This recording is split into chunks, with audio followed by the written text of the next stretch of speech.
33 మందికి 2 లక్షల లెక్కన గాయాలు పాలైన వాళ్ళకి ఇచ్చి అక్కడ నుంచి వాళ్ళని స్వస్థలాలకు చేర్చే కార్యక్రమానికి ముఖ్యమంత్రి గారు ఆదేశాలు ఇవ్వడం జరిగింది. రైట్ సార్, మరొక అంశం, ఈ సంఘటన చూసిన తర్వాత ఇక్కడ మనం బ్రహ్మోత్సవాల సమయంలో ఒక శాఖల మధ్య సమన్వయం లేదా ముందస్తు సమావేశాలు జరుగుతుంటాయి. కానీ ఇక్కడ కూడా ఇంత సంఖ్యలో వస్తున్నప్పుడు ముందుగా దీనిపైన సమీక్ష కానీ లేదా టీటీడీ కావచ్చు లేదా స్థానికంగా ఉన్నటువంటి పోలీస్, రెవెన్యూ ఈ శాఖల మధ్య సమన్వయం లేదు అనేది దీని ద్వారా స్పష్టంగా అర్థమవుతుంది అనుకోవచ్చా? దానివల్లే ఇదంతా జరిగిందనేటువంటిది కూడా వ్యక్తమవుతుంది. ఎందుకంటే మీరు కూడా పర్యవేక్షించినప్పుడు కూడా మనం చూసాం అక్కడ ఉన్నటువంటి పరిస్థితులు అన్నీ కూడా. ఎందుకు ఇలాంటి పరిస్థితి వచ్చింది? ఇప్పటికైనా అక్కడ సీనియర్ అధికారులు, అనుభవం ఉన్నటువంటి వారితో కోఆర్డినేషన్ చేయించేటువంటి ప్రక్రియ ఏమన్నా మొదలవుతుందా?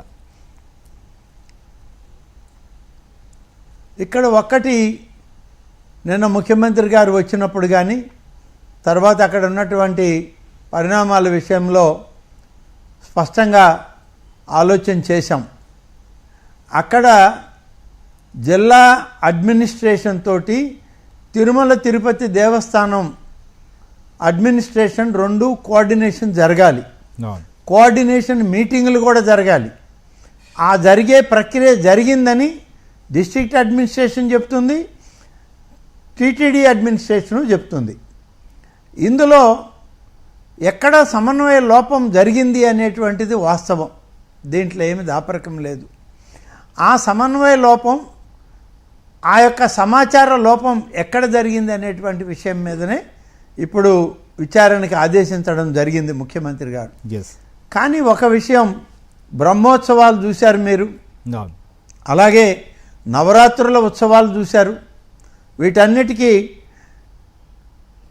టెంపుల్ అడ్మినిస్ట్రేషను, ఎండోమెంట్స్ అధికారులు, మంత్రివర్గం, రాష్ట్ర ప్రభుత్వం సమన్వయం చేసింది. అనేక సమావేశాలు పెట్టాం. మంత్రుల స్థాయిలో నేను కూడా సమావేశాలు అటెండ్ అయ్యాను. నవరాత్రి ఉత్సవాలు ఈ ప్రభుత్వంలో చాలా బాగా జరగాలనేది ముఖ్యమంత్రి గారి ఆలోచన. గత ప్రభుత్వం వైఫల్యం చెందారు. నవరాత్రి ఉత్సవాలు విఫలమయ్యాయి. అప్పుడు ఉన్నటువంటి మంత్రులు ఆలయాల్లో ఉన్న వెండి సింహాలను కూడా ఎత్తుకుపోయినటువంటి దారుణమైన స్థితి చూసాం మనం. అమ్మవారి ఉత్సవాలు సజావుగా సాగాలన్నటువంటి ముఖ్యమంత్రి గారి ఆలోచన మేరకు, వారి ఆదేశాల మేరకు అన్ని శాఖలతో సమన్వయం చేశాం. రెవెన్యూ, పోలీస్, అలాగే దేవాదాయ శాఖ, ఆలయ పాలకవర్గం అందరితో చేసి నవరాత్రుల ఉత్సవాల్ని దిగ్విజయంగా జరిపించాము.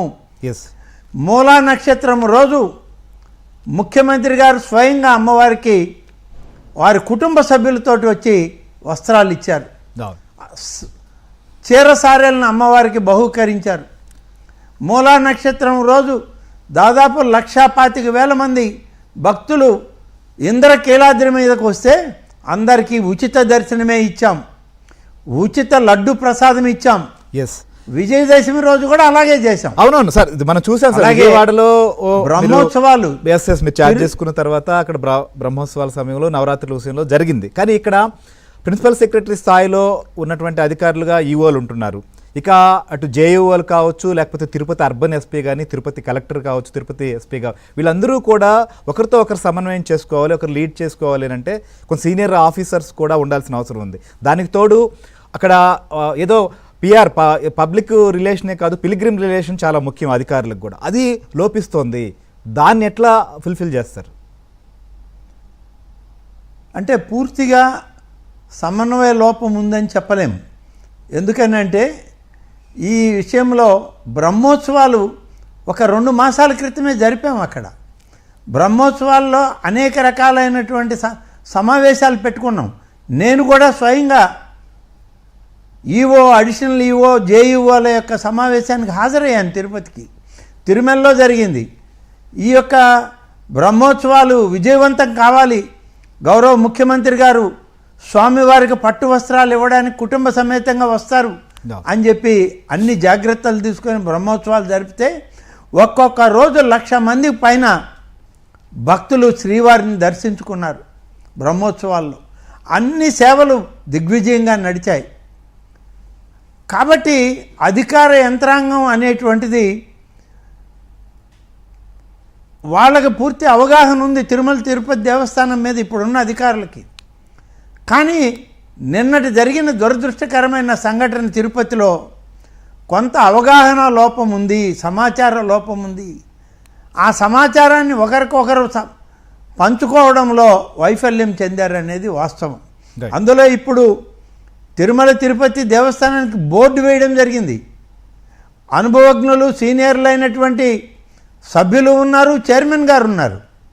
అధికారులు, చైర్మన్ గారు, బోర్డు సభ్యులు కలిసి ఇంకా ఎక్కువ బాగా చేయాల్సినటువంటి పరిస్థితుల్లో ఈ సంఘటన జరగడం అనేటువంటిది అందరం కూడా బాధపడ్డాం.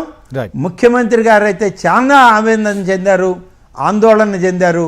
దీన్ని సరిచేసే ప్రక్రియలో అక్కడ ప్రత్యక్షంగా ఎవరి లోపాలైతే కనబడ్డాయో ఒక ఐఏఎస్ అధికారిని, 2 ఐపీఎస్ అధికారుల్ని, ఒక డైరెక్టర్ స్థాయి అధికారిని అక్కడికక్కడనే ట్రాన్స్ఫర్ చేయడం, సస్పెండ్ చేయడం, డిఎస్పీ స్థాయి అధికారులను కూడా సస్పెండ్ చేయడం జరిగింది. Right. కాబట్టి ఎక్కడైనా తప్పు జరిగితే సేవలలో, స్వామివారి సేవల్లో నిర్లక్ష్యం వహించారనేది స్పష్టంగా తెలిస్తే దాని మీద చర్య తీసుకోవడానికి ఈ ప్రభుత్వం వెనుకాడదు అనేటువంటి సంకేతం గౌరవ ముఖ్యమంత్రి గారు నిన్న అక్కడ ఇవ్వడం జరిగింది. Right sir. కాబట్టి దేవాదాయ శాఖ ఇప్పటికే ఎస్ మీరు మేము రాష్ట్ర